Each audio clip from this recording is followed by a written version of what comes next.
Analyse financière, le plus important dans un business. Le business plan est inutile mais il ne nous exclut pas d'une analyse profonde de notre marché et de notre business. Dans notre article Pourquoi le business plan est-il inutile, nous avons évoqué l'inutilité du business plan mais aussi l'importance du crash testing. Nous y avons défini le crash testing comme étant le fait de passer à l'action.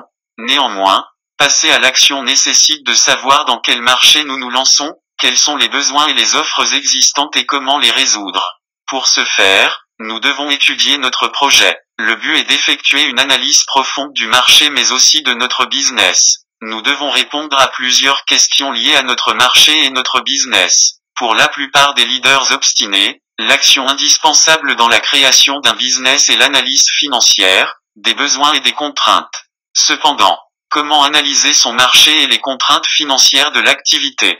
Comment savoir si notre business va fonctionner? Quels sont les critères à respecter? Quelles sont les exigences à répondre? Nous partageons sur chacun de ces points nos retours d'expérience et ceux des leaders obstinés du monde entier. Nous les partageons à travers les chapitres suivants. L'analyse du marché. 2. L'analyse financière de notre activité.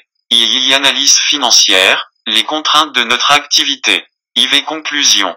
L'analyse du marché. L'analyse du marché est la seule partie importante du business plan. Elle nous permet de connaître nos clients, nos concurrents, nos besoins financiers, en effectifs, en matériel, l'extension de notre marché, etc.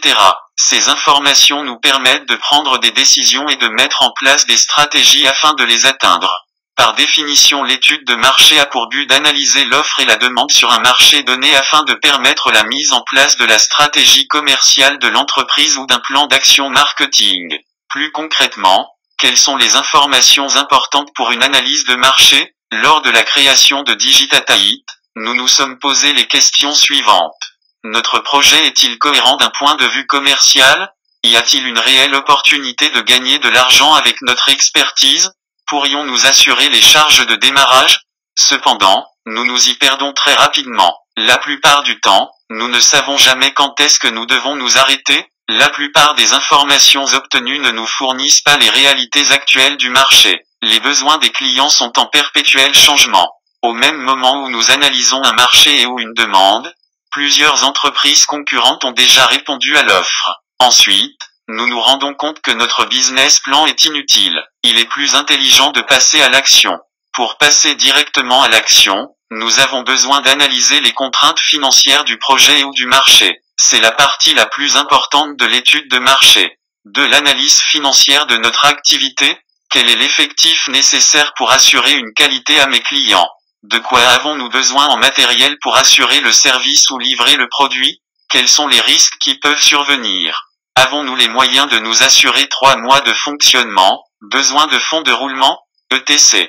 Telles sont les questions liées à une analyse financière de notre activité. Elle nous permet de déterminer avec exactitude le minimum nécessaire à savoir sur cette activité et nous lancer. Ce que nous définissons par la qualité au lieu de la quantité. C'est le passage à l'action qui est important en business. Passer à l'action avec une analyse financière d'activité de qualité, nous donne une possibilité importante d'atteindre nos objectifs. Notre énergie, la motivation et l'engagement seront encore présents. Cependant, perdre une année à rédiger un business plan tue notre motivation et notre engagement. Sans oublier la pression des problèmes de la vie qui n'attendent pas. C'était l'une des plus grandes erreurs avec Digitata-IT. Analyse financière, les contraintes de notre activité. Pour analyser notre activité, nous pensons à l'ensemble de nos besoins pour pouvoir nous lancer. Cependant, de quoi le marché a-t-il besoin? Pourrions-nous satisfaire ce besoin? Si oui, en vaut-elle la peine? Cette dernière question est très importante, car notre objectif est de devenir riche. Nous savons que l'entrepreneuriat peut nous rendre riches, mais comment? Ceux qui sont parvenus à être riches rapidement dans l'entrepreneuriat répondent à des besoins qui touchent à des millions de personnes. Ils sont utiles à des millions de gens. D'où la bonne question, comment être utile à des millions de gens? Pour avoir un impact et de l'influence sur des millions de personnes, nos activités devraient répondre à certaines exigences spécifiques du marché. Si notre activité répond vraiment aux exigences suivantes, nous pouvons être sûrs d'avoir des millions tôt ou tard et avec un peu d'effort. Les exigences spécifiques sont celles liées aux besoins du marché, à l'entrée dans le business, au temps, à l'échelle, des millions de personnes.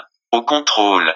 Si l'examen de notre business par rapport à ces exigences spécifiques réussit, nous pouvons être sûrs d'être riches un jour. Notre business fonctionnera à merveille.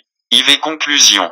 La plupart des business que nous lançons ne répondent pas aux exigences spécifiques du marché. C'est pourquoi la majeure partie des entrepreneurs ne sont pas riches. Cependant, le reste des entrepreneurs deviennent riches très rapidement. Ils savent analyser les marchés et leurs activités selon ces exigences spécifiques. Une étude attentive des activités de Sion Yang, Yusuan Dour, Aliko Dangote, etc. nous a montré l'importance de ces exigences. Prenons le temps d'analyser nos activités pas pour rédiger un business plan mais pour répondre aux exigences spécifiques du marché. Nous vous partagerons ces exigences à travers nos 5 articles suivants. I. Les exigences spécifiques liées aux besoins du marché. 2. Les exigences spécifiques liées à l'entrée dans le business. II. Les exigences spécifiques liées au temps.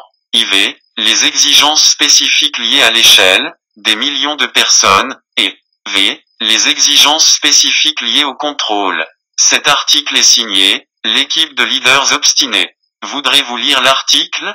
https://www.leadersobstin.com/comment-devenir-riche-avec-l'entrepreneuriat/ Aimeriez-vous nous contacter? Vous pouvez nous contacter par courriel sur contact@leadersobstin.com, sur notre page contact de notre site internet www.leadersobstin.com. Merci de votre attention.